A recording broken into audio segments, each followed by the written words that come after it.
Hello students, welcome to Magnet Brains. मैं रूपाली वर्मा। आज जो आपके लिए मैं लेकर आई हूं वो है आपकी क्लास 12th की बुक अभिव्यक्ति और माध्यम का 8वां अध्याय। 8वां अध्याय है कैसे लिखें कहानी।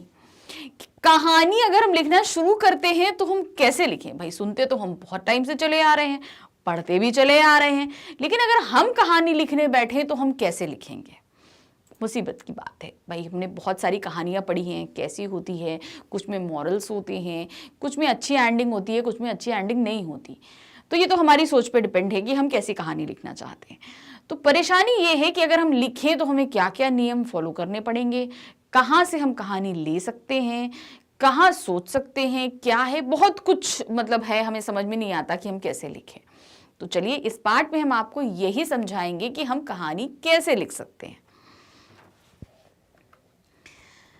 तो यहां पर क्या दिया है, कहानी लेखन पर विचार करने से पहले कहानी के स्वरूप और उसके इतिहास पर कुछ बातचीत करना जरूरी है। मतलब इसे ये कहानी हम क्यों कहते हैं और इसका इतिहास क्या है, कैसे ये बनी, कैसे आई हमारे सामने, तो उसके बारे में पहले थोड़ा सा बात करते हैं। कहानी क्या है? अलग अलग लेखकों और विद्वानों ने कहानी की विभिन्न परिभाषाएं दी हैं और एक परिभाषा सबको मान्य नहीं है, लेकिन आगे बढ़ने के लिए हम कह सकते हैं कि किसी घटना, पात्र या समस्या का क्रमबद्ध ब्यौरा जिसमें परिवेश हो, द्वंद्वात्मकता हो, कथा का क्रमिक विकास हो, चरम उत्कर्ष का बिंदु हो, उसे कहानी कहा जाता है। कहानी क्या है? सब लेखकों और विद्वानों ने इसके अलग अलग मत दिए हैं, अलग अलग परिभाषाएं दी, मगर कोई एक दूसरे से सहमत नहीं होता। लेकिन कहानी क्या है? कहानी होती है एक घटना, कोई भी एक घटना घटे, उसमें कुछ पात्र हो, पात्रों की समस्या हो और जो क्रम से चल रही हो। अब जैसे मान लीजिए हम स्कूटर से जा रहे हैं, हमारे सामने जो है कोई आ गया तो स्कूटर हम रोक रहे हैं, तो हर एक चीज, अब ये स्कूटर का रोकना, हमारा जाना, किसी का सामने आना, ये इधर उधर नहीं होना चाहिए, क्रम होना चाहिए एक चीज में। ब्यौरा हो जिसमें परिवेश हो, मतलब आसपास की चीजों के बारे में भी बताया जाए। सिर्फ हम पात्र के बारे में नहीं बता रहे कि हम स्कूटर चला रहे हैं, स्कूटर चला रहे हैं तो बगल से एक रिक्शा गया, सामने क्या कहते हैं बिल्डिंग है तो दायां मुड़ गए, तो ये सब चीजों का भी ब्यौरा कहानी के अंदर रहना चाहिए। द्वंद्वात्मकता हो, मतलब अगर कुछ परिस्थितियां बिगड़ रही हैं तो उन परिस्थितियों से हम कैसे लड़ रहे हैं ये भी शो करना है उसमें। कथा का क्रमिक विकास हो, कहानी धीरे धीरे धीरे धीरे आगे बढ़े और ऊपर की तरफ बढ़े, मतलब उसमें विकास होना चाहिए, गिरना नहीं चाहिए उसे पतन से। मतलब शुरू तो अच्छे हो रही है, बीच में भी अच्छी चल रही है, लेकिन धीरे धीरे धीरे धीरे उसमें कुछ चीजें ऐसी बोरियत होने लगी कि मजा नहीं आ रहा, तो इसका भी हमें ध्यान रखना पड़ता है। चरम उत्कर्ष का बिंदु हो उसे कहानी कहा जाए, मतलब एक ऐसा बिंदु आए कि हाँ लगे ये कहानी यहां खत्म होने वाली है, लेकिन उसके आगे फिर से चल दे, तो ऐसा होना चाहिए। तो इस तरीके की होनी चाहिए कहानी। वास्तव में कहानी हमारे जीवन से इतनी निकट या उसका इतना अविभाज्य हिस्सा है कि हर आदमी किसी ना किसी रूप में कहानी सुनता या सुनाता है। सुनने वाला कहता है कहानी ना सुनाओ, जल्दी से बताओ कि हुआ क्या। प्रत्येक मनुष्य में अपने अनुभव बांटने और दूसरों के अनुभवों को जानने की प्राकृतिक इच्छा है, अर्थात हम सब अपनी बातें किसी को सुनाना और दूसरों से सुनना चाहते हैं। इसीलिए कहा जा सकता है कि हर आदमी में कहानी लिखने का मूल भाव निहित होता है। यह बात दूसरी है कि कुछ लोगों में इस भाव का विकास हो जाता है और कुछ इसे विकसित नहीं करते। कहानी हम हमेशा से सुनते आए हैं, सुनाते आए हैं। कहानी अगर कोई हम किसी से कहानी सुन रहे हैं तो हम कहते हैं भैया कहानी रहने दो, जल्दी से बताओ आखिर हुआ क्या। कोई भी घटना, मान लीजिए आपका ही कोई फ्रेंड के साथ कोई घटना घटे, वो आपको एकदम क्रमवार बताना शुरू करे तो आप इतने ज्यादा विचलित हो जाते हैं, अरे यार ये सब कुछ छोड़ो, मुझे बताओ ना आखिर में हुआ कि नहीं हुआ, कोई कार्य हुआ कि नहीं, जो तुम करने गए थे वो कार्य हो पाया या नहीं हो पाया। तो ये इस तरीके से होता है। तो अर्थात कहने का तात्पर्य हमारा क्या रहता है कि हम हमेशा से कहानी बनाते आए हैं, सुनाते आए हैं, लेकिन कुछ लोगों में ये ज्यादा विकसित हो जाती है तो लोग कहानी लिखने लगते हैं, लेकिन कुछ में ये चीज विकसित नहीं हो पाती है। जहां तक कहानी के इतिहास का सवाल है वह उतना ही पुराना है जितना मानव इतिहास, क्योंकि कहानी मानव स्वभाव और प्रकृति का हिस्सा है। धीरे धीरे कहानी कहने की आदिम कला का विकास होने लगा। कथावाचक कहानियां सुनाते थे, किसी घटना, युद्ध, प्रेम, प्रतिशोध के किस्से सुनाए जाते थे। मानव स्वभाव का एक गुण कल्पना भी है। तो मतलब बहुत पहले समय से इसका इतिहास मान लीजिए, जब से मनुष्य अस्तित्व में आया तब से ये कहानियां भी अस्तित्व में आ गई। धीरे धीरे क्या हुआ, कुछ लोग कथावाचक बन गए, कहानियां सुनाने लगे। इनमें कहानियों को पूरी तरीके से परिवेश में कोई युद्ध की सुना रहा है, कोई प्रतिशोध की सुना रहा है, कोई प्रेम की सुना रहा है, कोई भगवानों की सुना रहा है, कहीं ना कहीं कहानियां होने लगी। लेकिन अब कहानी बनती क्या है, इसका मूल मंत्र होता है कल्पना। ये कल्पना सभी मनुष्यों की, इमेजिनेशन सभी होता है। हमें आप भी अगर सोचेंगे अरे हम अगर आज अच्छे पढ़ ले तो हमें इतने मार्क्स मिल जाएंगे, अरे काश कुछ ऐसा हो जाए कि आज खाने में कुछ बढ़िया मिल जाए, तो ये इमेजिनेशन है ना आपकी। तो इमेजिनेशन, कल्पना हर एक व्यक्ति कर सकता है। सच्ची घटनाओं पर आधारित कथा कहानी सुनाते सुनाते उसमें कल्पना का सम्मिश्रण होने लगता है। सच्ची घटनाओं में हम क्या करते हैं, थोड़ी काल्पनिक बातों को भी डाल देते हैं, क्योंकि प्रायः मनुष्य वह सुनना चाहता है जो उसे प्रिय है। यानी कि हम इसलिए उसमें काल्पनिक बातें डालते हैं। मनुष्य क्या है, जो चीजें उसे सुनने में अच्छी लगती है, जैसे प्रेम उसे अच्छा लगता है तो वो प्रेम की बातें सुनना चाहता है। अब उसमें अगर विरह आ जाएगा तो वो बात उसे पसंद नहीं आएगी, तो विरह का पार्ट कम रखा जाएगा, प्रेम के पार्ट को बढ़ा दिया जाता है। मान लीजिए हमारा नायक कहीं युद्ध में हार ही क्यों ना गया हो जाए, लेकिन यदि वह नायक है तो हम यह सुनना चाहेंगे वह कितनी वीरता से लड़ा और कितनी बहादुरी से उसने एक अच्छे उद्देश्य के लिए अपने प्राण निछावर कर दिए। तो यहां पर क्या है, अगर हारते हुए वो हार गया, अपने प्राण त्याग दिया, तो हम यही चाहेंगे कि बहुत वीरता से लड़ा वो और उस वीरता से लड़ते लड़ते उसने प्राण त्याग दिए। तो हमेशा हम जो मेन हमारा हीरो रहता है हम उसको इसी तरीके से जानना चाहते हैं। नायक की वीरता का अच्छा बखान करने वाले कथावाचक की सब प्रशंसा करेंगे और इसे इनाम भी देंगे। कथावाचक सुनने वालों की आवश्यकता अनुसार अपनी कल्पना के माध्यम से नायक के गुणों का बखान करेगा। मौखिक कहानी की परंपरा हमारे देश में बहुत पुरानी है और देश के कई भागों, विशेष रूप से राजस्थान में प्रचलित है। तो क्या है, हमारे जो कथावाचक हैं वो हमेशा जो सुनने वाले हैं उनके हिसाब से कहानी में तोड़ मड़ोड़ करते चलते, सुनने वाले को जो चीज़ अच्छी लगती है उसे ज़्यादा करके पेश करते हैं। तो इसके बदले में उन्हें बहुत सारे इनाम भी मिलते हैं, वाहवाही भी होती है, प्रशंसा भी होती है। हमारे देश में मौखिक कहानियां बहुत पहले से सुनाई जाती रही हैं और आज प्रेजेंट समय में राजस्थान में ये सबसे ज़्यादा प्रचलित है। प्राचीन काल में मौखिक कहानियों की लोकप्रियता इसलिए भी थी कि इससे बड़ा संचार का कोई और माध्यम नहीं था। इसका कारण धर्म प्रचारकों ने अपने सिद्धांत और विचार लोगों तक पहुंचाने के लिए कहानी का सहारा लिया था। यही नहीं बल्कि शिक्षा देने के लिए भी कहानी की विधा का प्रयोग किया गया। जैसे पंचतंत्र की कहानियां लिखी गई जो बहुत शिक्षाप्रद हैं। इस तरह आदिकाल में ही कहानी के साथ उद्देश्य का सम्मिश्रण हो गया था जो आगे चलकर और विकसित हुआ। तो प्राचीन काल से ही मौखिक कहानियां शुरू हुई। मेन कारण था धर्म प्रचार करना। तो धर्म प्रचार करने के लिए कहानियों का सहारा लिया गया। जैसे अब बौद्ध धर्म का अगर प्रचार किया गया तो भगवान बुद्ध की बहुत सारी कहानियों को छोटे छोटे टुकड़ों में करके उन्हें धर्म प्रचार के माध्यम से एक दूसरे को सुनाया गया। तो भाई उन्होंने धर्म के बारे में जाना और बौद्ध धर्म को अपनाया। उसी तरीके से क्या हुआ, शिक्षा देने के लिए भी बात हुई कि भाई लोगों में अच्छे मॉरल्स देने हैं, तो उन मॉरल्स के लिए हम क्या करेंगे। तो उनको पंचतंत्र की कहानियां लिखी गई। उन पंचतंत्र की कहानियों में हमेशा अच्छे मॉरल्स रहे ताकि लोग अच्छी अच्छी चीजों को सीखें और जानें। कहानी का केंद्रीय बिंदु कथानक होता है। कथानक है क्या? कहानी का वह संक्षिप्त रूप जिससे प्रारंभ से अंत तक कहानी की सभी घटनाओं और पात्रों का उल्लेख किया गया हो। मतलब एक शॉर्ट वर्जन जिसमें उसमें सारे पात्र, कहानी, सारी घटनाएं, सभी कुछ हो, वो होता है कथानक।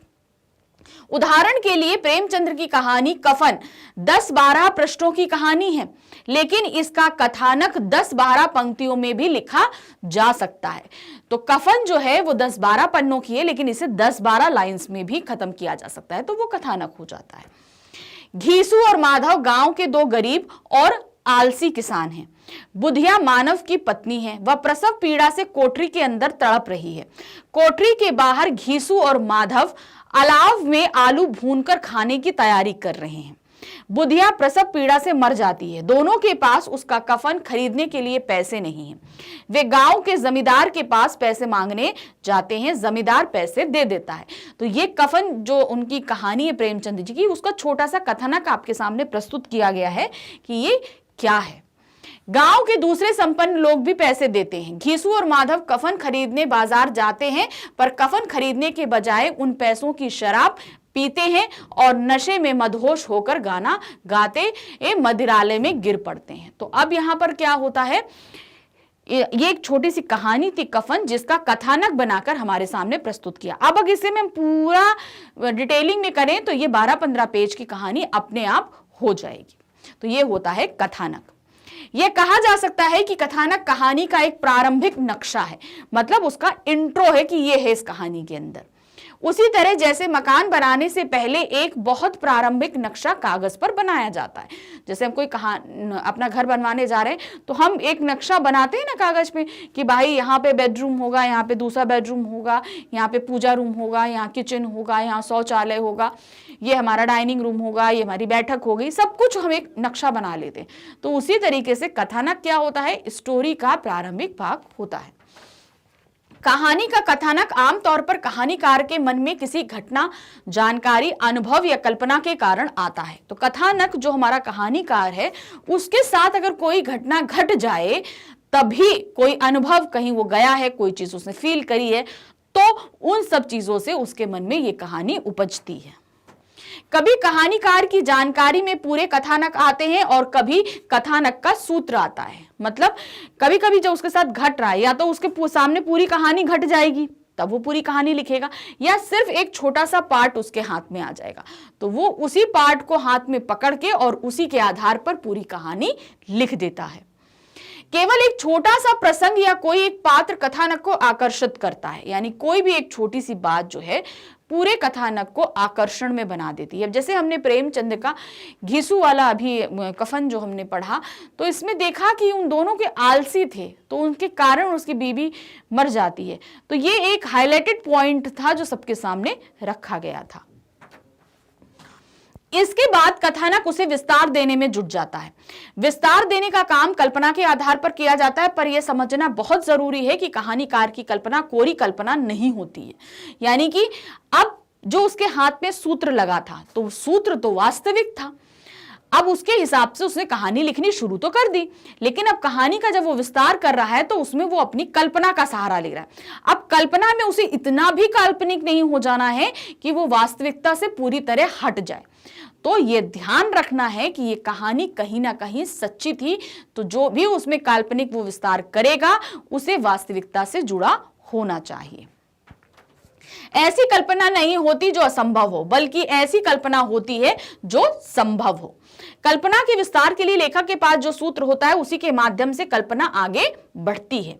यह सूत्र के लेखक को एक परिवेश देता है, पात्र देता है, समस्या देता है। इसके आधार पर लेखक संभावनाओं पर विचार करता है और एक ऐसी काल्पनिक ढांचा तैयार करता है जो संभावित हो और लेखक के उद्देश्यों से मेल खाता हो।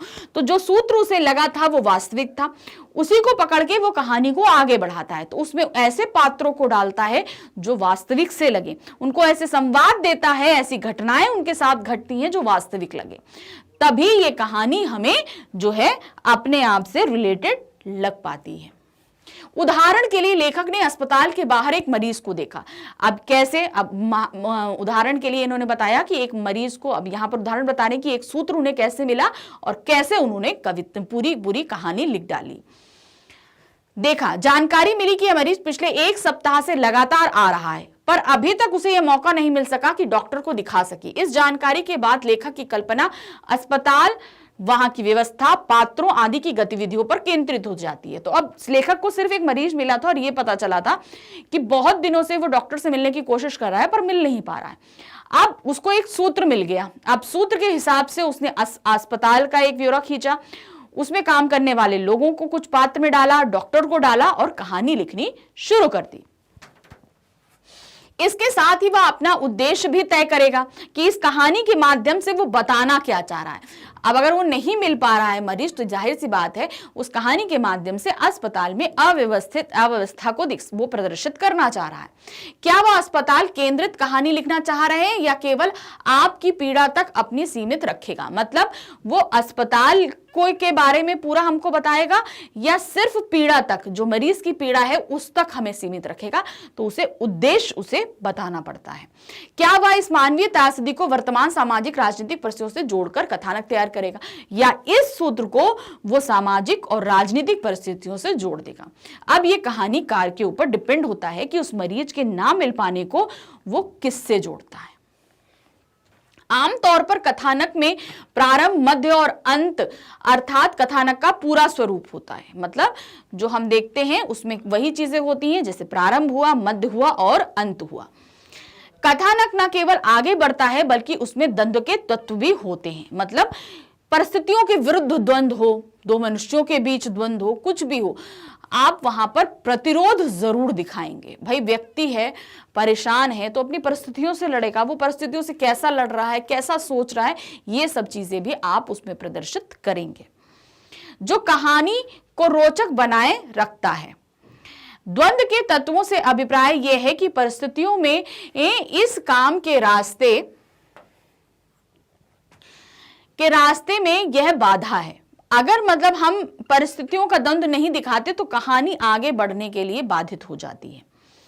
यह बाधा समाप्त हो गई तो आगे कौन सी बाधा आ सकती है, या हो सकता है एक बाधा के समाप्त हो जाने पर या किसी निष्कर्ष पर पहुंच जाने के कारण कथानक पूरा हो जाए।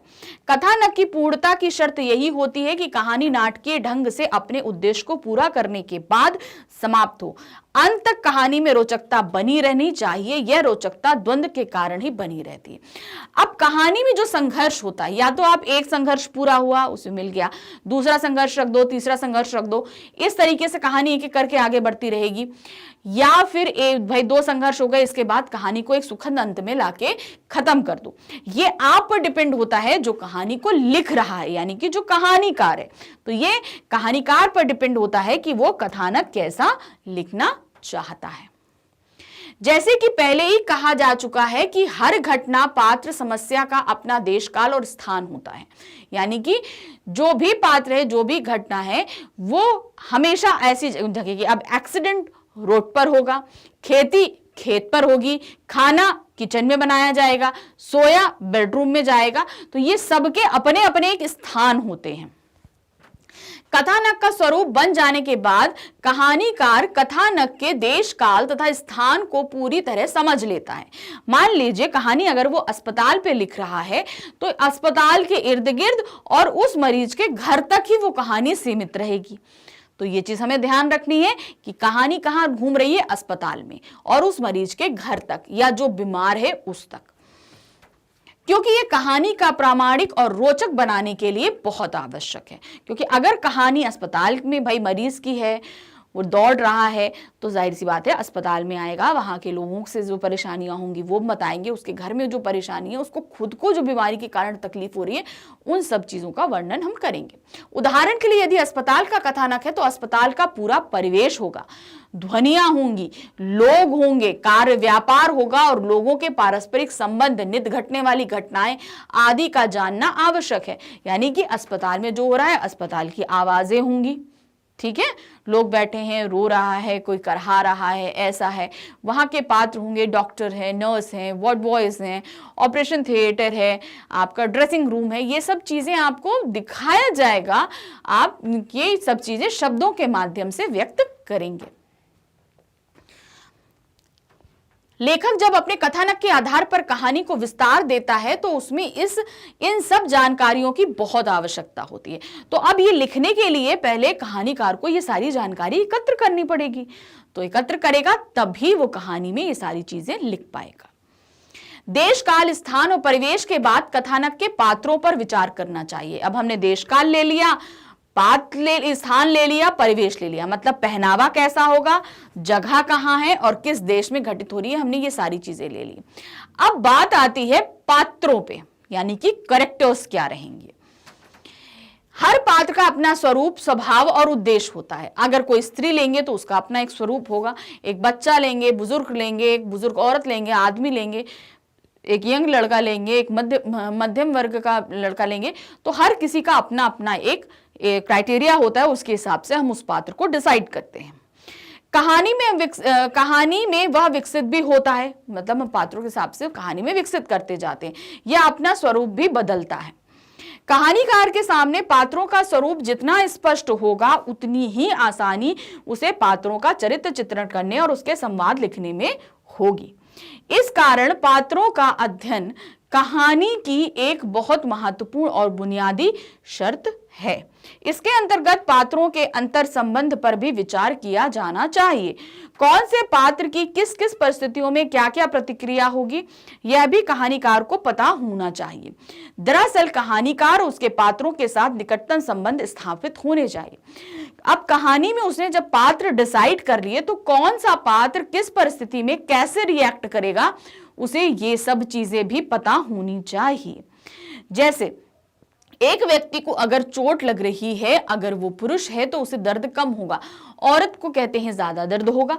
तो ये सब चीजें किस परिस्थिति में कैसे रिएक्ट करेगा।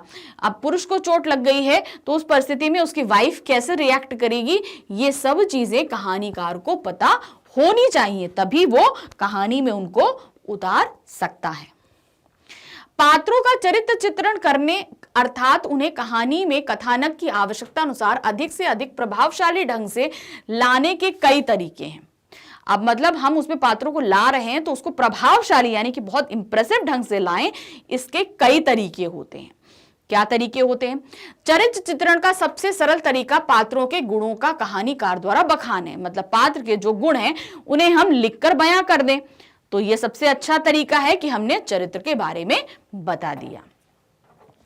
जैसे मुरलीधर बड़ा दानी है, वह दूसरों का ध्यान रखता है, दूसरों के लिए उसकी जान हाजिर रहती है, आदि आदि। अब हमने एक कैरेक्टर लिया मुरलीधर, तो उसके गुणों की बखान कर दिया, तो उसका एक चरित्र जो है पढ़ने वाले पाठक के मन में बहुत अच्छे से छप जाएगा कि ये व्यक्ति कैसा है।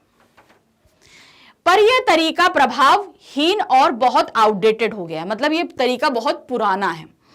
पात्रों का चरित्र चित्रण उसके क्रियाकलापों, संवादों और दूसरे लोगों द्वारा बोले गए संवादों के माध्यम से भी प्रभावशाली होता है। अब ये तरीका तो आउटडेटेड था। अब जो नया तरीका है, अब मान लीजिए कोई व्यक्ति, जैसे अब हम मुरलीधर के बारे में, तो मुरलीधर जो संवाद बोल रहा है, जो कार्य कर रहा है, या लोग उसके बारे में क्या बोल रहे हैं, इनके माध्यम से भी उसके चरित्र के बारे में प्रदर्शन किया जा सकता है। उदाहरण के लिए मुरलीधर एक गरीब आदमी को सर्दी में ठिठुरते हुए देखा तो अपनी शॉल उसे दे दी। अब ये मुरलीधर के कार्य के द्वारा उसका चरित्र का पता चल गया कि वो दूसरों की मदद के लिए हमेशा तैयार रहता है। या मुरलीधर का दोस्त स्कूल में फीस जमा कराने के लिए लाइन में बाहर आया क्योंकि उसके पास पूरे पैसे नहीं थे। अब उसके पैसे नहीं थे तो बाहर आ गया। मुरलीधर ने दोस्त को बताए बिना फीस जमा करा दी। मतलब यह है कि पात्र जो काम करते हैं उनसे उनका सशक्त चित्रण होता है। दूसरे पात्र किसी का चरित्र चित्रण अपने संवादों के माध्यम से कर सकते हैं। अब एक तरीका हुआ कार्यों के माध्यम से उनके चरित्र के बारे में बता दिया। अब दूसरे लोग जो संवाद बोले उसके माध्यम से, दूसरे पात्र जो है संवाद बोले, उससे दूसरे संवाद का चरित्र चित्रण हमें पता चलता है। जैसे राजीव और मुरलीधर के मित्र प्रयाग से कह रहे थे। राजीव और मुरलीधर का जो मित्र था प्रयाग से कह रहे थे, क्या यार इतनी बड़ी प्रॉब्लम तो मुरलीधर ही सॉल्व कर सकता है, चलो उसी के पास चलते हैं। तो जब दो मित्र बात कर रहे थे कि मुरलीधर जो ही इस समस्या को हल कर सकता है तो मुरलीधर के पे, यानी कि अब इससे क्या, दो लोगों के संवाद से मुरलीधर के चरित्र के बारे में पता चल गया। तो चरित्र चित्रण हम पात्रों का इस तरीके से भी कर सकते हैं। पात्रों का चरित्र चित्रण पात्रों की अभिरुचियों के माध्यम से भी होता है। समाज के अलग अलग प्रकार के लोगों को अपने स्वभाव के अनुसार अलग अलग अभिरुचियां होती हैं। अब यहाँ पर हम चरित्र चित्रण का एक और तरीका देखते हैं कि जिस पात्र की हम चरित्र चित्रण का करना चाहते हैं उसकी रुचियों के माध्यम से, मतलब उसकी क्या हॉबीज हैं, क्या चीजें उसे अच्छी लगती हैं, उसके माध्यम से भी उस पात्र का हम चरित्र चित्रण कर सकते हैं। मान लीजिए एक आदमी जंगल में जाकर खतरनाक जानवरों की तस्वीरें खींचता है। निश्चित रूप से यह साहसी आदमी होगा। एक आदमी वेश्यावृत्ति कराता है, झूठ बोलता है, दलाली करता है, कर्ज वापस नहीं करता, ऐसे आदमी का अपना अलग स्वरूप होगा। तो दो आदमी बताए, एक साहसी था, एक दुष्ट था। तो यहां पर उनके जो है कार्यों के जरिए ही हमको पता चल गया कि वो कैसे हैं। कहानी के पात्रों के संवाद बहुत महत्वपूर्ण होते हैं। तो हमने यहां पर देख लिया कि पात्रों का चरित्र चित्रण हो गया, परिवेश हो गया, स्थान हो गया, देशकाल हो गया, हमने सब कुछ देख लिया। अब हमारे पास आता है इन पात्रों को जो संवाद देते हैं, कहानी में जो हम संवाद देंगे उनका हम कैसे निर्माण करेंगे। संवाद के बिना पात्र की कल्पना मुश्किल है। यानी कि अगर हम कोई पात्र दे रहे हैं तो जाहिर सी बात है उसको बोलने भी तो कुछ देंगे ना, तो हम उसके बगैर हम किसी भी कहानी का निर्माण नहीं कर सकते हैं। संवाद ही कहानी को, पात्र को स्थापित, विकसित करते हैं और कहानी को गति देते हैं, आगे बढ़ाते हैं। जो घटना या प्रतिक्रिया कहानीकार को होती हुई नहीं दिखाई सकता, उसे संवादों के माध्यम से सामने लाता है। मतलब पात्र क्या चीज सोच रहे हैं, उन्हें कैसे बोलेंगे, क्या करेंगे, उसी के माध्यम से कहानी धीरे धीरे आगे बढ़ती है। कभी कभी ऐसा होता है किसी चीज को जो है कहानीकार नहीं दिखा सकता, तो उसे क्या करता है, पात्रों को वो संवाद दे देता है, तो उस चीज को वो प्रदर्शित कर देता है। अब जैसे मान लीजिए चिड़िया जो है, चिड़िया उड़ रही है, तो अब ये बात वो कहानी से नहीं बता सकता। अब वो क्या करेगा, एक पात्र को ये संवाद दे देगा, देखो देखो वो चिड़िया उड़ रही है। तो यहां पर हमने कहानीकार ने क्या किया, पात्रों के माध्यम से इस चीज को प्रदर्शित कर दिया, चिड़िया को उड़ते हुए दिखाने के लिए। इसलिए संवादों का महत्व बराबर बना रहता है। पात्रों के संवाद लिखते समय यह अवश्य ध्यान में रखना चाहिए कि संवाद पात्रों के स्वभाव, पूरी पृष्ठभूमि के अनुकूल हो। यानी कि जो भी संवाद दिए जा रहे हैं वो पृष्ठभूमि के अनुसार ही हो, वह उनके विश्वासों, आदर्शों तथा स्थितियों के अनुकूल होने चाहिए। संवाद लिखते समय लेखक गायब हो जाता है और पात्र स्वयं संवाद बोलने लगते हैं। उदाहरण के लिए किसी मजदूर के संवाद ऐसे होने चाहिए कि केवल संवाद सुनकर ही श्रोता को पता चल जाए कि कौन बोल रहा है, यह आदमी क्या करता है, इसकी पृष्ठभूमि क्या है, आदमी संवाद आदि। संवाद छोटे, स्वाभाविक और उद्देश्य के प्रति सीधे लक्षित होने चाहिए। संवादों का अनावश्यक विस्तार बहुत सी जटिलताएं पैदा कर देता है और कहानी में झोल आ जाता है। अब क्या है, जो संवाद कहानीकार देता है उसको लिखते समय कहानीकार गायब हो जाता है और जो पात्र होते हैं वो बोलने लगते हैं। इसलिए जब भी कहानीकार संवादों को दे, उस समय कहानीकार अपने आप को बोलते हैं, मैं ऐसा कह रहा हूं नहीं, तो यहां पर होगा सुरेश ऐसा कह रहा है।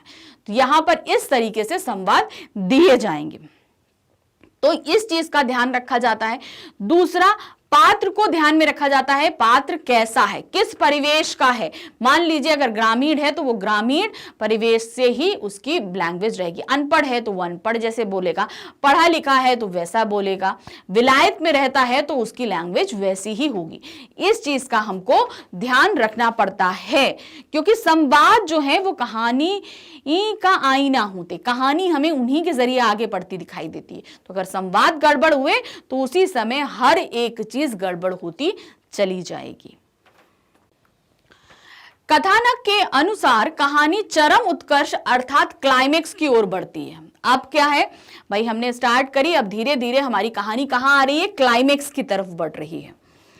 चरम उत्कर्ष का चित्रण बहुत ध्यानपूर्वक करना चाहिए, क्योंकि भावों या पात्रों के अतिरिक्त अभिव्यक्ति चरम उत्कर्ष के प्रभाव को कम कर सकती है। यानी कि जब क्लाइमेक्स की तरफ बढ़ती है तो वो पीक होता है कहानी का, उस समय उसमें सबसे ज्यादा संघर्ष होता है, सबसे ज्यादा भावों का उतार चढ़ाव होता है। तो ये लिखते समय कहानीकार को बहुत ज्यादा सतर्कता बरतनी चाहिए, क्योंकि भाव उस समय पूरी तरीके से चरम पर होते हैं और इनका हमें ज्यादा अभिव्यक्ति भी नहीं करनी है। लिखते समय में ऐसी भी नहीं हम एक्स्ट्रा लिख दें तो क्या होता है, फिर उस चीज का, सिचुएशन का जो भाव है वो कम हो जाता है।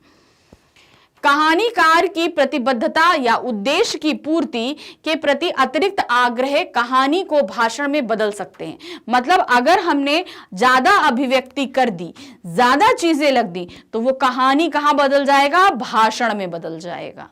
तो ये चीज ध्यान रखनी पड़ती है। सर्वोत्तम यह होता है कि चरम उत्कर्ष पाठक को स्वयं सोचने और लेखकीय पक्षधर की ओर आने के लिए प्रेरित करे, लेकिन पाठक को यह भी लगे कि उसे स्वतंत्रता दी गई है कि उसने जो निर्णय लिया है वे उसके अपने हैं। मतलब कहानी पढ़ते समय पाठक को ये चीज लगनी चाहिए कि मतलब हम जबरदस्ती उसके अंदर चीजों को नहीं ठोसे। कहानीकार जो पाठक पढ़ रहा है उसे खुद निर्णय धीरे धीरे पढ़ते हुए सोचना चाहिए कि आगे ये चीज घटित होगी, आगे ये चीज रहेगी। हमें पाठक को इतनी स्वतंत्रता प्रदान करनी चाहिए। पहले भी संकेत दिया गया है कि कथानक के बुनियादी तत्वों में द्वंद्व का महत्व बहुत अधिक होता है। द्वंद्व मतलब परस्पर किसी चीज का संघर्ष होना, भावों का, विचारों का, मनुष्यों का, परिस्थितियों का, कहीं भी किसी भी तरीके का परस्पर कथानक में होता ही होता है। द्वंद्व ही कथानक को आगे बढ़ाता है। अब ये अगर जो द्वंद्व यानी ये प्रतिरोध नहीं होगा तो कहानी आगे नहीं बढ़ेगी। इन्हीं के कारण ही कहानी आगे बढ़ती है।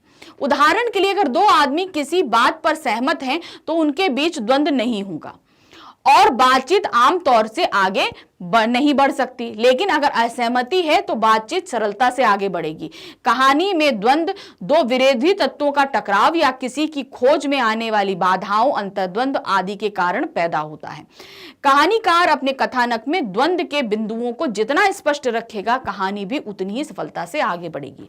तो अब उन्होंने बोला कि अगर द्वंद्व नहीं है तो कोई कहानी आगे नहीं बढ़ेगी। अब इसको हम ऐसे इन्होंने सरल लैंग्वेज में समझाया है कि अगर दो लोग आपस में बात कर रहे हैं कोई भी टॉपिक पे लेकर, अगर वो सहमत हैं तो क्या वो वार्तालाप आगे बढ़ेगी? नहीं बढ़ेगी। लेकिन अगर दो अलग अलग सहमति वाले, विपरीत सहमति वाले लोग, विचारों वाले आपस में बात करेंगे तो उनमें बहस होगी चीजों के बारे में, विचारों के बारे में। तो इस तरीके धीरे धीरे संवाद आगे बढ़ता जाएगा। उसी तरह कहानी के साथ भी होता है। कहानी में अगर द्वंद्व है तभी वो कहानी आगे बढ़ती है, नहीं तो वो अपनी जगह रुक जाती है।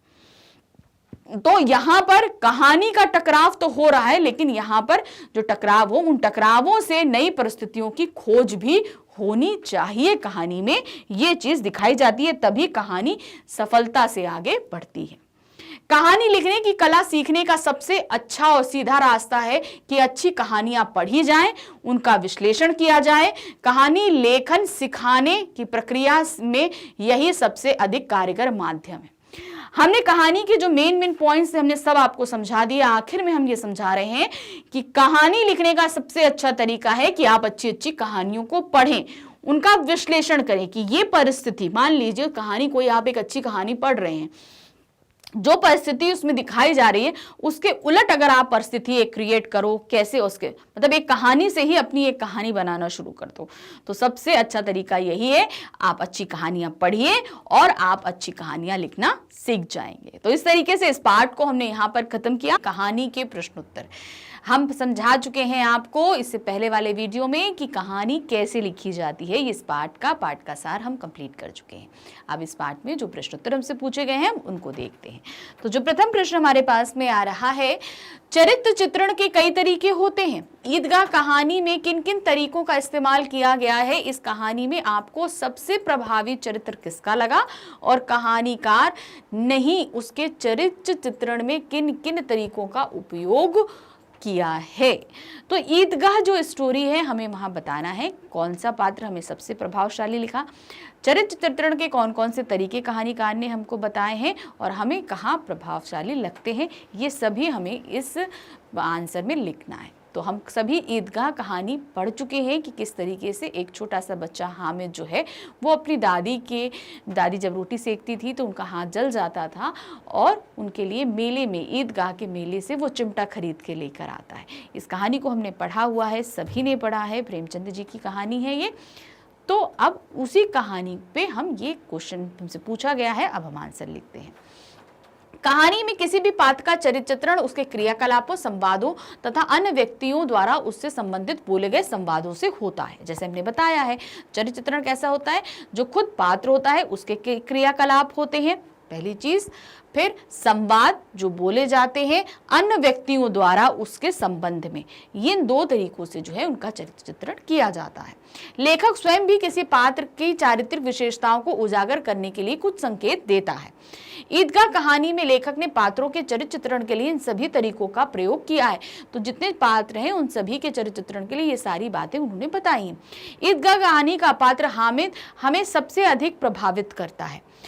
लेखक ने हामिद का परिचय देते हुए लिखा है कि वह 4-5 साल का गरीब सूरत दुबला पतला लड़का जिसका बाप गत वर्ष मौत की भेंट हो गया और मां ना जाने क्यों पीली होती होती एक दिन मर गई। तो ये उस 4-5 साल बच्चे के बारे में उन्होंने चरित्र के बारे में ये चीज बताई है। लेखक ने संवादों के माध्यम से भी हामिद के चरित्र को स्वर्ग प्रदान किए हैं। मतलब दूसरे लोगों के संवादों के माध्यम से भी हामिद के चरित्र के बारे में हमको बताया है। हामिद का मेले में चिमटा खरीदना और उसके मन में अपनी दादी के प्रति संवेदना व्यक्त करता है। उसे रोटी पकाते समय दादी के हाथ से जलने की चिंता रहती थी, इसीलिए उसने चिमटा खरीदा। तो यहाँ पर उसका चिमटा खरीदना भी उसके चरित्र को, उसके द्वारा किए गए क्रियाकलाप और उसके सोचे गए संवाद की उसकी दादी जो उसके हाथ जल जाते हैं, इसलिए उसने वो चिमटा खरीदा। इन सब से भी हामिद के चरित्र के बारे में हमको पता चलता है कि हामिद कैसा व्यक्ति है। हामिद का मिठाई और मिट्टी के खिलौनों पर पैसे बर्बाद ना करना उसकी समझदारी को व्यक्त करता है। उसके जो दोस्त थे वो मिट्टी के खिलौने खरीद रहे थे, मिठाई खरीद रहे थे, जबकि हामिद ये सब नहीं करता है। तो ये चीज़ ये प्रदर्शित करता है कि वो फिजूल खर्ची नहीं करता, ये भी उसके चरित्र के बारे में बताता है। इस प्रकार ईदगाह कहानी में लेखक ने स्वयं संवादों के माध्यम से तथा अन्य बच्चों के वार्तालाप से हामिद का चरित्र चित्रण किया है। तो स्वयं भी उसने बताया कि हामिद का चरित्र कैसा है, 4-5 साल लड़का दुबला पतला सा है, उसके माँ बाप कैसे, ये सब बताया। फिर उसके क्रियाकलापों यानी कि चिमटा खरीदने और मिठाई ना खरीदने, मिट्टी के खिलौने ना खरीदने, क्रियाकलापों से उसके चरित्र के बारे में बताया। फिर उसके जो दोस्त थे उनके संवादों के माध्यम से भी हामिद का चरित्र चित्रण किया है उन्होंने। अब आते हैं प्रश्न 2। संवाद कहानी में कई महत्वपूर्ण भूमिका निभाता है, महत्व के हिसाब से क्रमवार संवाद की भूमिका का उल्लेख कीजिए। भाई कहानी की जान होते हैं संवाद, तो हमें यहाँ बताना है कि क्रमवार संवाद किस तरीके से लिखे जाते हैं। क्या दिया है, कहानी में संवादों का महत्वपूर्ण स्थान होता है। संवाद कहानी को गति प्रदान करते हैं। कहानी में चित्रित पात्रों का चरित्र चित्रण संवादों के माध्यम से होता है। मतलब कहानी में जिन पात्रों को दिया जा रहा है उनके चरित्रों का जो पता है उन संवादों के माध्यम से ही चलता है। जो घटना अथवा प्रतिक्रिया कहानीकार होती हुई नहीं दिखा सकता उसे संवादों द्वारा प्रस्तुत कर सकता है। मगर अगर कोई चीज ऐसी है जो वो नहीं बता पाते, कहानीकार नहीं बता पाता है, तो वो संवादों के माध्यम से व्यक्त कर देता है। समाधि के पात्रों में बौद्धिक कहानी के माध्यम में बौद्धिक, आर्थिक, सामाजिक, धार्मिक स्तरों का ज्ञान होता है। मतलब कहानी के अंदर जितने भी पात्र हैं वो संवादों के माध्यम से कितने धार्मिक हैं, कितने बौद्धिक हैं, कितने ही ज़्यादा चारित्रिक हैं, ये हमें सभी पता चलता है। उदाहरण के लिए ईदगाह कहानी मुस्लिम परिवेश को व्यक्त करती है, इसीलिए उसके संवादों में उर्दू के शब्दों की अधिकता है। वो मुसलमान परिवेश में है तो वहाँ पर क्या है, उर्दू शब्दों का ज़्यादा इस्तेमाल किया गया है। अधिकतर संवाद बच्चों के, इसलिए बच्चों की कल्पना को भी पूरी तरह से उभारा गया है। तो अधिकतर क्या है भाई, हामिद और उनके दोस्तों के हैं, तो बच्चे जिस तरीके से बात करते हैं, उनकी कल्पनाएं किस तरीके से होती हैं, ये सभी संवादों के माध्यम से हमको बताया गया है। जैसे जिन्नात को मिलने वाले रुपयों के बारे में मोहसिन और हामिद का यह वार्तालाप, यानी कि जिन लोगों से मिलने के लिए उन दोनों में जो बात हो रही थी उसका एक छोटा सा अंश यहाँ पर प्रस्तुत किया गया है। जैसे मोहसिन ने कहा, जिन्नात को रुपयों की क्या कमी, जिस खजाने में चाहें चले जाएं। तो हामिद ने पूछा, जिन्नात बहुत बड़े बड़े होते हैं? मोहसिन कहता है, एक एक का सिर आसमान के बराबर होता है। अब ये बच्चों की कल्पना ही है कि जिन्नात होते हैं, उनके इतने बड़े सिर होते हैं, तो ये कल्पना ही है जिसको उन्होंने संवादों के माध्यम से कहानीकार ने व्यक्त किया है। यह वार्तालाप बच्चों के भोलेपन, कौतूहल आदि चरित्र गुणों का भी पता चलता है। संवाद पात्रों के स्तर अनुरूप, सरल, सहज, स्वाभाविक, संक्षिप्त तथा अवसर अनुकूल होने चाहिए। अनावश्यक रूप से लंबे संवाद कथानक में गतिरोध उत्पन्न कर देते हैं। मतलब जितना जिस पात्र का जिस परिस्थिति में जितना संवाद होना चाहिए उतना ही रखिए। अनावश्यक लंबा करने से क्या होता है, बोरियत हो जाती है, कहानी जबरदस्ती की खिंचती है, उसमें कोई मजा नहीं रह जाता।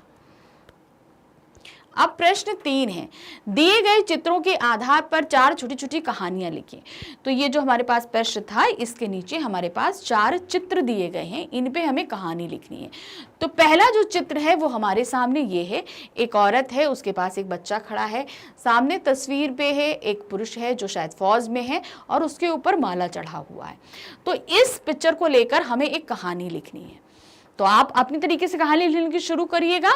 हम आपको, हमने जो कहानी लिखी है वो हम पढ़कर सुनाते हैं आपको। एक दिन राम घर में घुस रहा था और उसकी माँ अपना काम कर रही थी। अचानक उसकी माँ की नजर उसके शहीद पति मेजर करण सिंह पर पड़ी। उसने राम को बुलाते हुए कहा कि क्या तुम्हें याद है तुम्हारे पिता का देहांत कब हुआ था? उनको मरे हुए 1 वर्ष हो गया है। राम ने बिल्कुल ठीक ठाक जवाब दे दिया। उसकी माँ ने उसे प्रणाम करने को कहा, मतलब राम से बोला कि उस अपने पिता को प्रणाम करो। दोनों ने उनको प्रणाम किया और भगवान से प्रार्थना की अगले जन्म में वे वही हमारे परिवार के सदस्य बने। उनके परिवार में शहीद की पत्नी और उनका 8 साल का लड़का राम रहते थे। राम ने बड़े ही आदर से माँ से पूछा कि उनका देहांत कैसे हुआ। उनकी माँ ने बताया कि दुश्मनों को मारते मारते वह खुद भी चल बसे। उन्होंने वहां दीपक जलाया और वापस अपने अपने कमरे में चले गए। तो इस तरह जरा सी कहानी हमने एक पिक्चर के आधार पर लिख दी, स्टार्टिंग भी रही और समापन भी रहा। अब दूसरी जो हमारे पास में तस्वीर दी गई है वो ये है, ये देखिए एक पिक्चर है। एक व्यक्ति जो है वो क्या कर रहा है, वो पेड़ को काट रहा है। एक चोर आ रहा है जिसने बंदूक को फेंक दिया है, रात का समय है, हमें इस पे कहानी लिखनी है। एक रात एक चोर किसी के घर से चोरी करके आया। जाते जाते उसने देखा एक सरकारी नौकर पेड़ काट रहा है। तो अब सरकारी नौकर की जगह कोई भी व्यक्ति लिख सकते हैं। रात बहुत हो चुकी थी, सारा शहर सो गया था, कोई वाहन सड़क पर नहीं था, केवल वह चोर और वह पेड़ काटने वाला ही सड़क पर थे। चोर ने सारा तमाशा एक कोने में खड़े होकर देखा। पहले तो वह बहुत खुश हो रहा था, लेकिन बाद में जब उसने सारा पेड़ काट दिया तो उसके पत्थर दिल में थोड़ी हमदर्दी उस पेड़ के लिए आई। धीरे धीरे उस चोर का दिल मोम की तरह पिघल गया। उसने सोचा कि यह पेड़ हमें छाया देते हैं, काटे जा रहे हैं। उसने चोरी किया हुआ सामान वापस उस घर में रखा जहां से उसने चोरी की थी। वापस आकर देखा तो सारा पेड़ कट चुका था और वह आदमी उसे काट कर सो गया था। चोर ने अपनी बंदूक साथ के तालाब में फेंक दी और पढ़ लिया कि वह सारे बुरे काम छोड़ देगा और एक आम आदमी बनकर रहेगा। उसने अपने आप को पुलिस के हवाले कर दिया। उसने 10 साल की जेल हुई। बाहर आकर उसने कुछ कमाने के लिए टी स्टॉल खोला और खुशी खुशी जीने लगा। तो कहानी का एक पेड़ काटने से जहां शुरुआत थी वहां हुआ और एक सुखद अंत भी हमने इस कहानी में दिखाया। अब तीसरी जो पिक्चर हमारे पास में क्या है, ये देखिए एक पिक्चर दी हुई है। आग लगी हुई है, अंदर एक बच्चा है, एक माँ है या एक औरत है हम बोलेंगे, जो फोन पर बात कर रही है। तो इसको अब हमें यहाँ पर प्रदर्शित करना है, इस कहानी को हमें यहाँ पर देना है। क्या लिखा? राजू और उसकी माँ हर रोज की तरह अपना अपना काम कर रहे थे। उसकी माँ फोन पर बात कर रही थी और वह बाहर खेल रहा था। वह घर पर आया और सीधा रसोई की तरफ चल पड़ा। वह बहुत प्यासा था। गैस खुली हुई थी। उसने जैसे ही लाइट का स्विच ऑन किया वैसे ही धमाका हुआ और रसोई में आग लग गई। उसने चिल्लाना शुरू कर दिया, बचाओ बचाओ। उसकी माँ ने आवाज सुनी और वह घबरा गई। वह मदद के लिए आसपास के घरों में भागी, लेकिन कोई मदद करने को तैयार नहीं था। उसने फोन उठाया और 102 यानी 102 डायल किया। फायर ब्रिगेड को आने में 15 मिनट लगने थे। उसने आग बुझाने की पूरी कोशिश की, लेकिन आग धीरे धीरे बढ़ती जा रही थी। राजू बेहोश हो गया था। उसकी माँ को डर था कि कहीं कि वह मर न गया हो। अचानक फायर ब्रिगेड ने आग बुझा दी। राजू को अस्पताल पहुंचा दिया गया। थोड़े दिनों में वह ठीक हो गया और फिर से खेलने लगा। उसकी माँ ने सीखा कि कभी भी गैस खुली नहीं छोड़नी चाहिए। तो एक सीख के साथ ये कहानी यहाँ पर खत्म हुई। अब है जो चौथी हमारी जो पिक्चर है, क्या है? एक बच्चा है जो टीवी देख रहा है, कॉपी किताबें उसने फेंकी हुई हैं, उसका पूरा ध्यान जो है वो टीवी पर है। तो इस पर आपको एक कहानी लिखनी है। तो क्या लिखी है कहानी हमने? रोहित एक 8 साल का लड़का है। उसने पढ़ना बहुत पसंद था, लेकिन जब से उसके घर में नया टेलीविजन आया है तब से वह सारे काम छोड़कर टीवी देखता रहता है। उसने पढ़ना तक छोड़ दिया है। उसे अब पढ़ने में कोई रुचि नहीं थी। सारा दिन एक टक आंखें लगाए टीवी देखता रहता था। 24 घंटे में से कम 10 घंटे टीवी देखता था और उसका दिमाग वैसे ही सोचने लगता जैसे टीवी में देखता था। वह स्कूल से बहुत छुट्टी लेता था। वह अपने दोस्तों से भी लड़ता रहता था। वह दिन भर टीवी देखते देखते पतला होता जा रहा था। वह जल्द ही बीमार हो जाता था। उसके माता पिता ने सोच लिया कि वह टीवी की तार कटवा देंगे। उन्होंने केबल की तार काट दी। वह बहुत रोने लगा। वह पूरा दिन रोता रहा। उसकी मां ने उसे समझाया कि ज्यादा टीवी देखने से आंखें खराब हो जाती हैं और पढ़ाई में ध्यान नहीं लगता। स्कूल जाने का मन भी नहीं करता। जो उसकी मां ने उसे समझाया वह समझ गया और उसने अपनी मां से वादा किया कि वह अब 1 घंटे से ज्यादा टीवी नहीं देखेगा। उसका पढ़ाई में ध्यान लगना शुरू हो गया और वह फिर से कक्षा में अच्छे अंक लाने लगा। इस कहानी से सीख मिलती है कि हमें ज्यादा टीवी नहीं देखना चाहिए और अपनी पढ़ाई पर ध्यान देना चाहिए। तो इस तरीके से जो 4 पिक्चर्स हमारे सामने प्रस्तुत की गई थी इस प्रश्न में, हमने उन सभी पिक्चरों के ऊपर एक एक कहानी लिखी। तो आप भी कोशिश करिएगा कहानी लिखने की। अब हमारे सामने आ रहा है हमारा प्रश्न 4। क्या पूछा गया है? एक कहानी में कई कहानियां छिपी होती हैं। किसी कहानी को किसी खास मोड़ पर रोक कर नई स्थिति में कहानी को नया मोड़ दिया जा सकता है। नीचे दी गई परिस्थिति पर कहानी लिखने का प्रयास करें। तो अब क्या हुआ, एक कहानी के अंदर कई कहानी होती है, तो एक परिस्थिति हमें दी गई है और बोला गया है कि इस पे हमें एक कहानी लिखनी है। तो चलिए देखिए पहले परिस्थिति क्या है। सिद्धेश्वरी ने देखा कि उसका बड़ा बेटा रामचंद्र धीरे धीरे घर की तरफ आ रहा है। रामचंद्र माँ को बताता है कि उसे अच्छी नौकरी मिल गई है। आगे की कहानी अपने आप लिखिए। तो यहाँ पर क्या था, एक बच्चा जो है उसको नौकरी मिल गई है, वो अपनी माँ को बताता है कि उसे अच्छी नौकरी मिल गई है। तो माँ का नाम सिद्धेश्वरी है और लड़के का नाम रामचंद्र है। तो अब इसी पे हमें कहानी लिखनी है। तो क्या है कहानी? सिद्धेश्वरी ने देखा कि उसका बड़ा बेटा रामचंद्र धीरे धीरे घर की तरफ आ रहा है। रामचंद्र माँ को बताता है कि उसे अच्छी नौकरी मिल गई है। सुनते ही माँ खुशी से झूम उठती है और आंगन की तरफ दौड़ पड़ती है। वहां चारपाई पर लेटे हुए अपने पति को जाकर कहती है, सुनते हो, अपने राम को अच्छी नौकरी मिल गई है। राम के पिता ऊँघते हुए उठ बैठते हैं और राम को अपने पास बैठाकर उससे पूछते हैं, कहाँ नौकरी मिली है? राम, CCL में मिली है। पिता, क्या वेतन मिलेगा? राम, 25,000।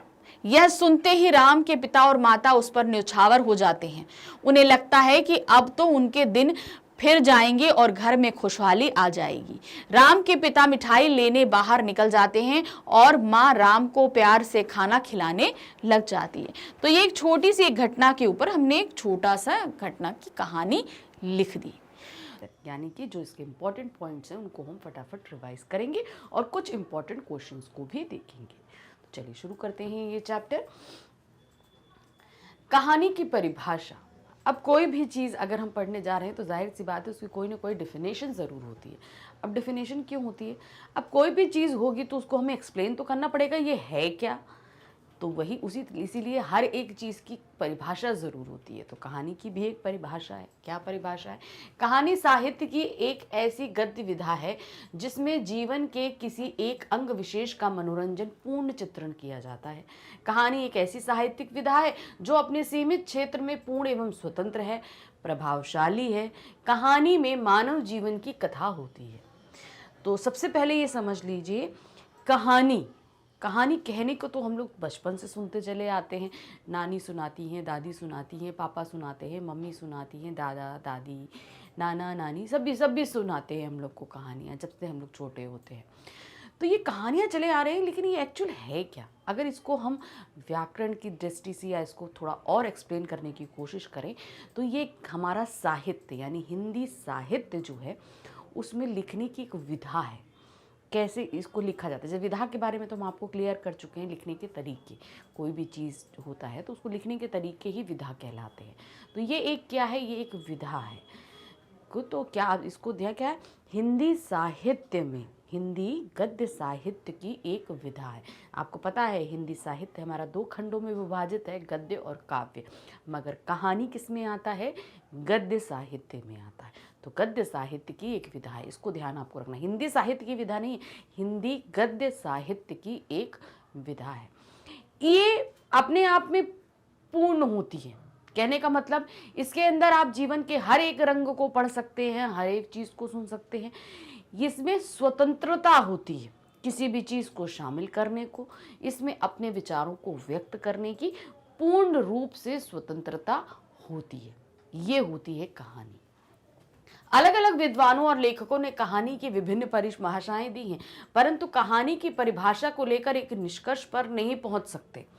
प्रेमचंद ने कहानी की परिभाषा इस प्रकार दी है। अब देखिए, कहानी हर कोई अपने तरीके से एक्सप्लेन करेगा। कोई बोलेगा हमें जिसे सुनने में मजा आए वो हमारी कहानी, जिसमें शुरू में तो जरा बहुत खुशी हो, बीच में तकलीफ हो और उसके बाद में उस तकलीफों का निवारण हो, यानी कि समापन बहुत सुंदर हो, तो वो कहानी है। तो कहानी अगर देखा जाए तो सबने अलग अलग तरह की परिभाषा दी हुई है, सबने अपने अपने तरीके से करी है। तो यहाँ प्रेमचंद जी ने जो कहानी की एक परिभाषा दी है वो यहाँ पर हम लेकर आए हैं आपके लिए। कहानी एक रचना है जिसमें जीवन के किसी अंग, किसी एक मनोभाव को प्रदर्शित करना ही लेखक का उद्देश्य होता है।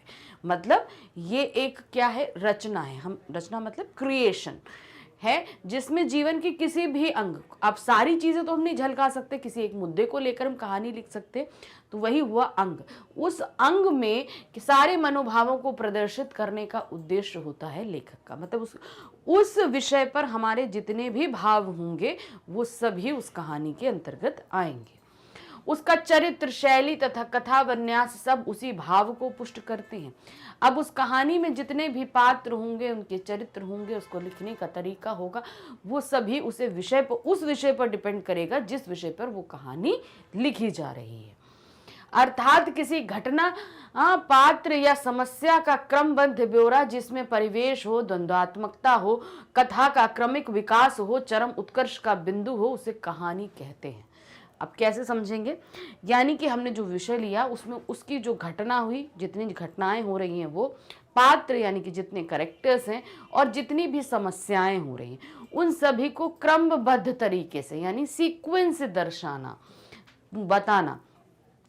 फिर उसमें अपना एक परिवेश होगा, मतलब वो कहानी कहाँ घटित हो रही है, किसी शहर में, गांव में, फैक्ट्री में, किसी के घर में, किसी के आंगन में, कहाँ घटित हो रही है, वो उसका अपना एक परिवेश होगा। द्वंद्वात्मकता होगी, यानी कि आपस में विचारों का द्वंद्व होगा। ठीक है, अब एक्चुअली द्वंद्व का मतलब यहाँ हाथापाई से नहीं है, कहने का मतलब है विचारों का द्वंद्व चलेगा, आपकी चीजें, भावनाओं का द्वंद्व चलेगा, आपस में विरोध होगा। कथा का क्रमिक विकास होगा, यानी कि धीरे धीरे कथा जो है वो बढ़ेगी। पहले जहाँ से शुरू हो रही है उससे धीरे धीरे वो बढ़ती जाएगी। बढ़ते बढ़ते वो चरम बिंदु पे पहुँचेगी जहाँ पर समस्याओं का उत्कर्ष होगा और बाद में उन समस्याओं का निवारण होगा और कहानी का सुखमय समापन होगा।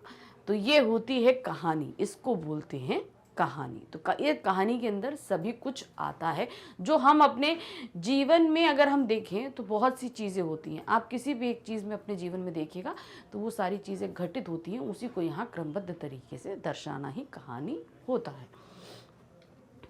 कहानी के तत्व, कहानी लिखी जा रही है तो उसके कुछ तत्व भी होंगे। अब वो तत्व क्या है? कथानक या कथा वस्तु, यानी कहानी लिखने से पहले उसके अंदर तरह तरह की घटनाएं सबको समावेश करने से पहले हमें उसका एक छोटा सा खाका तैयार करना पड़ता है। जैसे हम बोलते हैं ना कि अगर आप एक ज़मीन लेते हो, मान लीजिए कोई भी एक प्लॉट लिया गया, कुछ लिया गया, अब उसमें हमें घर बनाना है, तो घर बनाने से पहले हम ये तो सोचेंगे ना कि हमें उसमें कितने कमरे बनाने हैं, कितने हम वॉशरूम बनाएंगे, स्टोर रूम बनाएंगे कि नहीं बनाएंगे, गार्डन का एरिया छोड़ेंगे कि नहीं छोड़ेंगे, जो कुछ भी है, कार पार्किंग रहेगी कि नहीं रहेगी। तो उससे पहले हमें उसके अंदर उन सब की डिज़ाइन करने से पहले हमें ये सब चीज़ें दिमाग में बैठानी पड़ती हैं कि हमें उस मकान के अंदर चाहिए क्या क्या, है ना। तो उसी तरीके से जब हम कहानी के अंदर डायलॉग्स डालें, घटनाएं डालें, उससे पहले हमें कहानी का एक खाका तैयार करना पड़ता है कि उस कहानी में घटने क्या वाला है, हम किस विषय पे उसको लिख रहे हैं और उसमें क्या क्या चीज़ें घटित होंगी। तो यहाँ क्या है, ये कहानी का पहला और सर्वप्रथम तत्व है। कहानी में आरंभ से अंत तक जो कुछ कहा जाए उसे कथानक या कथा वस्तु कहते हैं, यानी शुरू से लेकर आखिर तक जो कुछ भी कहा जाएगा, कहानी में घटित होने वाली घटनाएं ही उसका कथानक होता है। ये कहानी का मूलाधार होता है। इसे आरंभ, मध्य और अंत तीनों भागों में विभाजित किया जाता है। तो समझ गए आप कि मतलब एक तरीके से हम कहानी को शॉर्ट रूप में सामने सोचते हैं, उसमें हम कैसे आरंभ कर रहे हैं, बीच में क्या होगा, अंत क्या होगा, सभी कुछ कथानक के अंदर सब कुछ आ जाता है। फिर आते हैं पात्र योजना अथवा चरित्र चित्रण। अब कहानी लिख रहे हैं हम तो उनके अंदर कुछ पात्र भी होंगे, जाहिर सी बात है कैरेक्टर्स खड़े करेंगे तभी तो उनके जरिए हम कहानी को सुनाएंगे, तो उनका भी अपना एक चरित्र होगा। ये कहानी का दूसरा प्रमुख तत्व है। कहानी में पात्र योजना कथानक के अनुरूप होना चाहिए। कहानी में नायक और नायिका दो प्रमुख पात्र होते हैं, अन्य इनके सहायक पात्र होते हैं। पात्रों के द्वारा ही लेखक अपना उद्देश्य स्पष्ट करता है और समाज को संदेश देता है। तो अब यहाँ पर क्या है कि जितने कोई भी कहानी होगी तो जाहिर सी बात है कि उसमें एक हीरो होगा, एक हीरोइन होगी और उसी के इर्द गिर्द कहानी घूमेगी। जरूरी नहीं है कि उसमें हीरो बहुत ही बलशाली हो, जो भी हो, कहानी किसी एक बुजुर्ग व्यक्ति पर भी हो सकती है तो वो भी कहानी का नायक ही होगा। तो यहाँ पर हर जो भी कहानी होगी उसमें अपना एक नायक नायिका होती है, उसके आसपास जितने कैरेक्टर होते हैं वो सहायक पात्र होते हैं और कहानी इन सभी के इर्द गिर्द घूमती है। तीसरा तत्व है संवाद योजना अथवा कथोपकथन। अब जब हम कैरेक्टर्स दे रहे हैं तो जाहिर सी बात है वो कुछ बोलेंगे, तो वो क्या कहलाएगा, हमारा संवाद। उनको हम कुछ जो संवाद दे, जो बातें कहने के लिए देंगे तो वही आपस में क्या कहलाता है, संवाद कहलाता है। संवाद का शाब्दिक अर्थ है परस्पर बातचीत। कहानी में पात्रों के बीच हुई परस्पर बातचीत को संवाद अथवा कथोपकथन कहते हैं। यह कहानी का तीसरा प्रमुख तत्व होता है। संवाद पात्रों के चरित्र का उद्घाटन करते हैं तथा कहानी का विकास करते हैं, इसलिए संवाद योजना सहज, सरल, स्वाभाविक तथा पात्रानुकूल होनी चाहिए।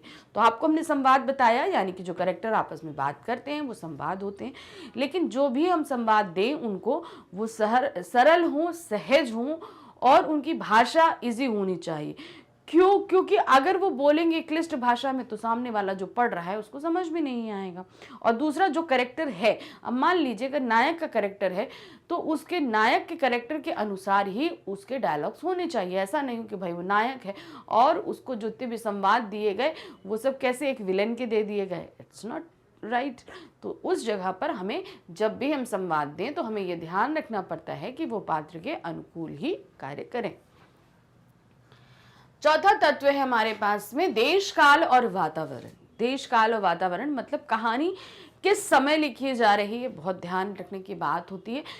अगर वो ग्रामीण परिवेश में है या शहरी परिवेश में है या किसी भी क्या कहते हैं विदेश में है या किसी जहाज या नाव में बैठे व्यक्तियों के बीच में हो रही है, बाढ़ में फंसे लोगों के बीच की कहानी है, तो जो कुछ भी है तो हमें उस देश काल वातावरण को बहुत ही ध्यान में रखकर सारे संवादों को देना पड़ता है। तो यहाँ क्या दिया, ये कहानी का चौथा प्रमुख तत्व होता है देश काल और वातावरण से पर्याप्त परिस्थितियां और समय से। इनके द्वारा कहानी में घटित घटनाओं की परिस्थितियों तथा वातावरण का बोध होता है। कहानी में देश काल वातावरण कथानक के अनुरूप होना चाहिए तथा घटनाओं में समन्वय होना चाहिए। तो जैसे हमने आपको बताया कि जिस भी परिवेश में वो कहानी लिखी जा रही है, आसपास के वातावरण में और जो भी चीजें जहां घटित हो रही हैं, हमें हमेशा उन पात्रों को उसी के हिसाब से संवादों को देना है। ये सब चीजें हमें ध्यान रखनी पड़ती है। पांचवा है उद्देश्य। अब कोई भी काम करते हैं तो हमारा एक उद्देश्य होता है। आप घर से अगर निकल रहे हैं तो आपका डेस्टिनेशन, आपको पता है कि आप कहाँ जा रहे हो। आप स्कूल जा रहे हो, आप कहीं घूमने जा रहे हो, मार्केटिंग करने जा रहे हो, तो घर से निकलने का भी कोई उद्देश्य, यानी कि हर एक काम का भी उद्देश्य होता है। सुबह आप अगर उठते हो तो आप पूरे दिन भर की दिनचर्या को सोचते हैं कि हम आज ये काम करेंगे, तो उस दिन का आपका उद्देश्य ये होता है। तो ये चीज़ें, स्कूल पहुंचते हैं तो हाँ भाई आज पूरे दिन हमें ये सारे पीरियड्स लगेंगे, हमें ये सारी चीज़ें बुक्स रख के लेके जानी है, सब है। तो आप स्कूल पहुंचने का हमारा उद्देश्य होता है पढ़ाई करना, नॉलेज लेना। तो इसी तरह हर काम का अपना उद्देश्य होता है, तो उसी तरह कहानी का भी अपना एक उद्देश्य होता है कि आखिर कहानी क्यों लिखी जा रही है। ये कहानी का पांचवा प्रमुख तत्व है। साहित्य में कोई भी रचना निरुद्देश्य नहीं होती। कोई भी रचना आप साहित्य में करिए बिना किसी उद्देश्य के नहीं होगी। प्रत्येक रचना का अपना कोई ना कोई उद्देश्य अवश्य होता है। इस प्रकार कहानी भी एक उद्देश्यपूर्ण रचना है। कहानी में लेखक अपने पात्रों के माध्यम से अपना उद्देश्य स्पष्ट करता है। कोई भी कहानी है, कुछ भी है, अब जैसे हम ले लेंगे, हम लोगों ने अब बहुत सारा साहित्य पढ़ा है। अब इसी तरीके से हम मलिक मोहम्मद जायसी की अगर बारहमासा देखें तो उसका उद्देश्य क्या था? उस बारहमासा, नागमती के बारहमासा का जो उद्देश्य था वो था नायिका के 12 मास में वो किस तरीके से वियोग दर्द को सह रही है, उन सभी का वर्णन किया गया था। तो उस 12 मासा का क्या उद्देश्य था? वियोग वर्णन करना, 12 मासों में नायिका के वियोग का वर्णन करना। तो उसी तरह जो कोई भी कहानी लिखी जाए, कोई भी कृति लिखी जाए, सबका अपना एक उद्देश्य होता है। जैसे हम लोगों ने प्रेमचंद की गोदान पढ़ी है, तो गोदान का भी अपना एक उद्देश्य है। तो हर कहानी का अपना एक उद्देश्य होता है। तो जब भी आप कोई कहानी लिखोगे तो इस तत्व का भी ध्यान रखना लगता है कि आप कहानी लिखने का उद्देश्य क्या है। फिर है भाषा शैली। ये कहानी का महत्वपूर्ण तत्व है। कहानी में भाषा शैली सरल, सहज, स्वाभाविक, पात्रानुकूल और विषयानुकूल होनी चाहिए। इसमें सहज और सामान्य शब्दावली का प्रयोग होना चाहिए। तो कहने का यहाँ ये तात्पर्य है कि यहाँ पर जितनी भी हम भाषा लेंगे, जो भी, भाई जाहिर सी बात है लिख रहे हैं, तो भाषा बहुत ही सरल और सहज होनी चाहिए। अगर हमने मुश्किल शब्दों का इस्तेमाल किया तो पढ़ने वाला उन शब्दों में उलझ सकता है, बोरियत महसूस करेगा, तो वो कहानी में इंटरेस्ट नहीं लेगा, वो छोड़ देगा। इस तरीके से आपकी कहानी ज़्यादा पॉपुलर नहीं हो पाएगी। तो ये आपको ध्यान रखना पड़ता है कि भाषा शैली सरल और सहज होनी चाहिए, क्योंकि उस कहानी को पढ़ने वाला वर्ग जो है वो सभी वर्गों को, सभी वर्ग, जरूरी नहीं है कि बहुत ही बुद्धिमान वर्ग ही, सिर्फ पढ़ा लिखा वर्ग ही उस कहानी को पढ़ेगा। जिसने जो कम पढ़ा लिखा है वो भी कहानी को पढ़ेगा। तो इसलिए शब्दों का चयन बहुत सावधानी पूर्वक हमको करना होता है। कहानी की भाषा शैली हमने अभी देखी, क्या है? शैली सरल, सहज, स्वाभाविक, पात्रानुकूल, विषयानुकूल, प्रसंगानुकूल होनी चाहिए।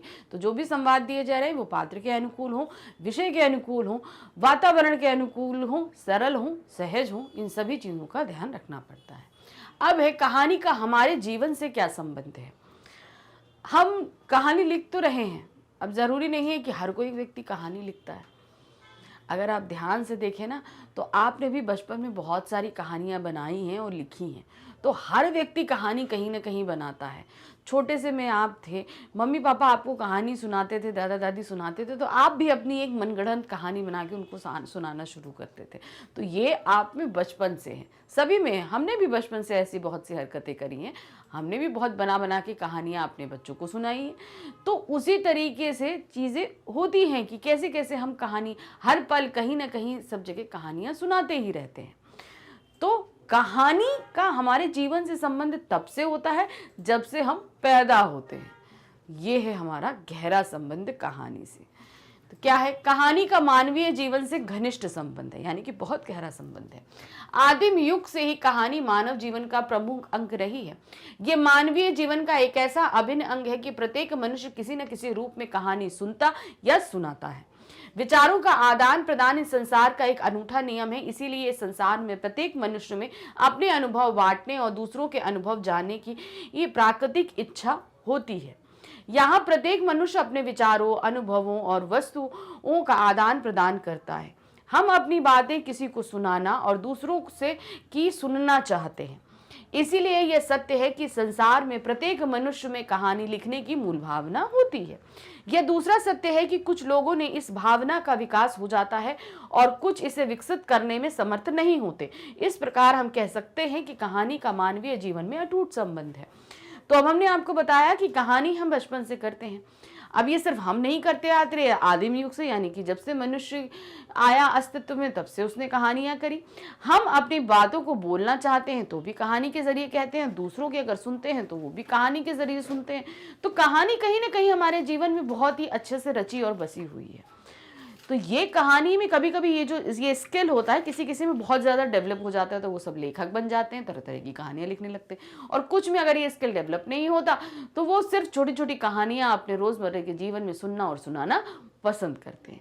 तो ये इस तरीके का बहुत ही घनिष्ठ संबंध कहानी का हमारे जीवन से होता है। अब एक कहानी की ऐतिहासिक पृष्ठभूमि। अब कब से कहानी आई, इतिहास क्या है इस कहानी का? भाई कोई भी चीज़ है तो उसका अपना एक इतिहास होता है। अगर हम भाई ये पेन उठाएं तो पेन का भी अपना एक कोई इतिहास होगा। ये कब बना, कब हमने इसे परचेज किया, और कब से हमने इसको इस्तेमाल किया, तो कैसा लिख रहा है, तो अपना इसका एक इतिहास है ना, हर एक चीज का अपना एक इतिहास होता है। जहां से जन्म हुआ उस चीज का, जिस वस्तु का, वहीं से उसका इतिहास बनना शुरू हो जाता है।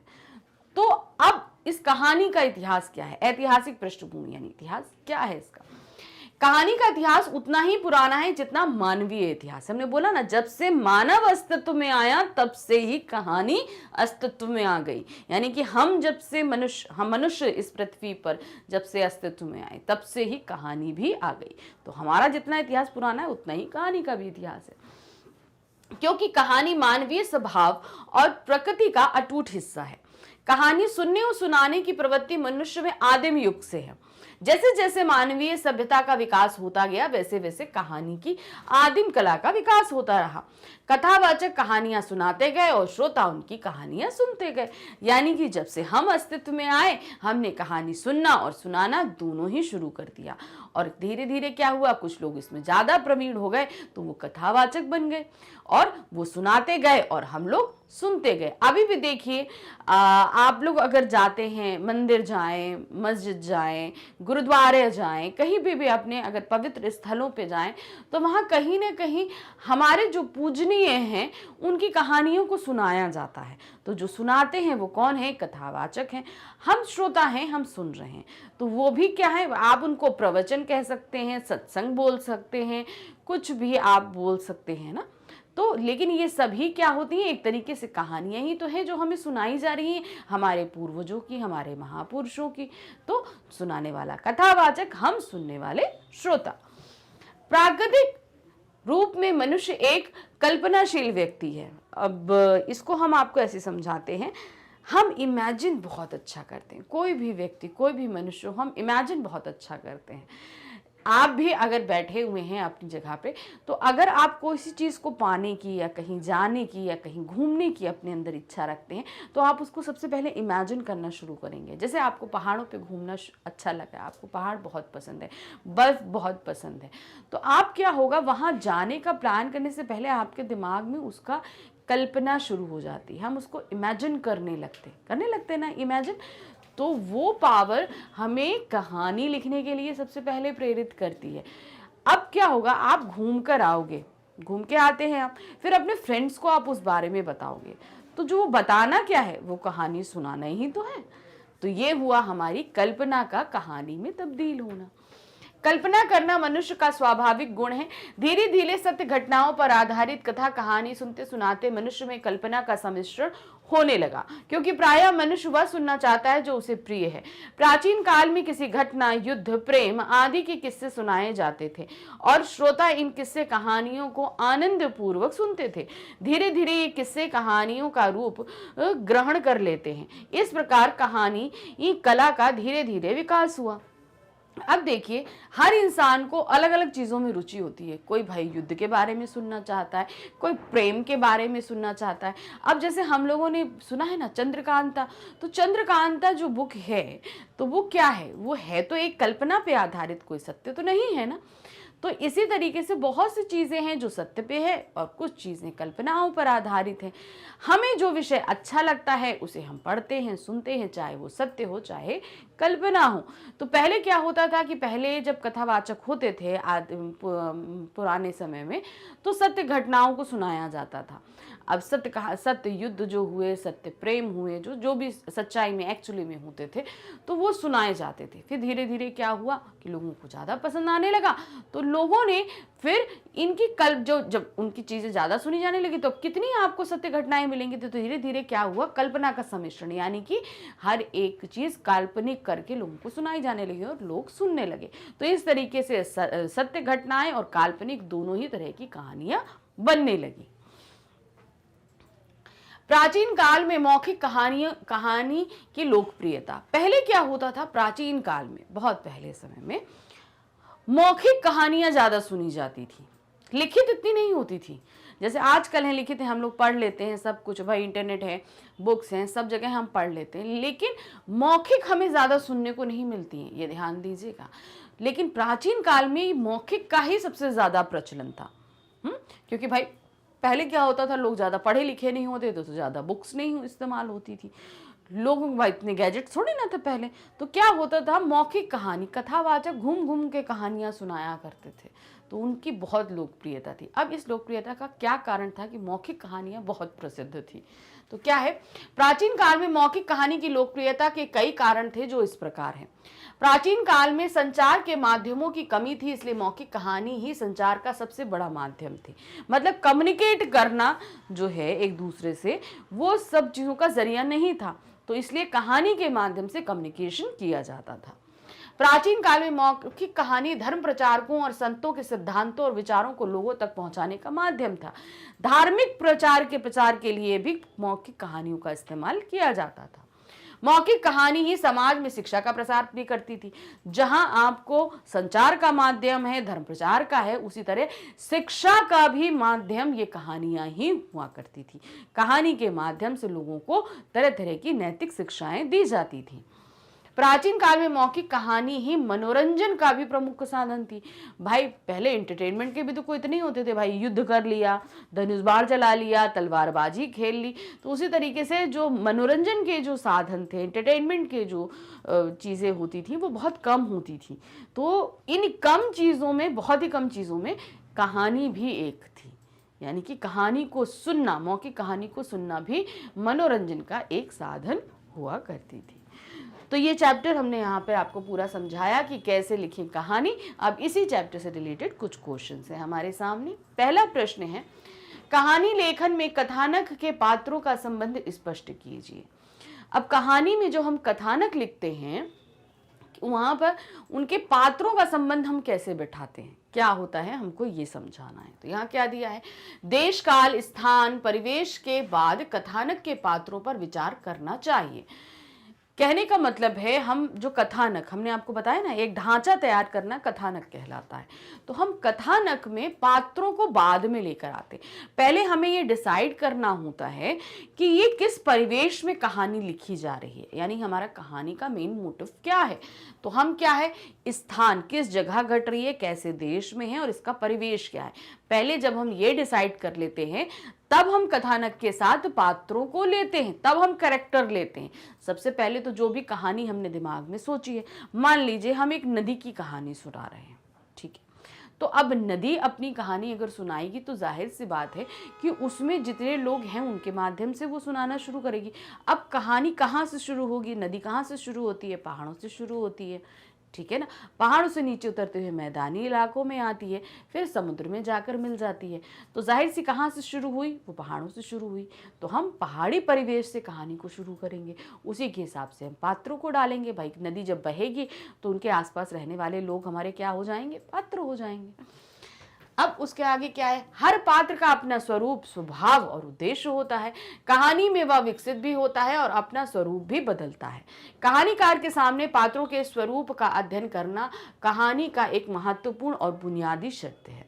इससे स्पष्ट होता है कि उतनी ही आसानी से पात्रों का चरित्र करने और उनके संवाद लिखने में होगी। इसके अंतर्गत पात्रों के अंत संबंध पर भी विचार किया जाना चाहिए। कौन से पात्र की किस किस परिस्थिति में क्या प्रक्रिया होगी, यह भी कहानीकार को पता होना चाहिए।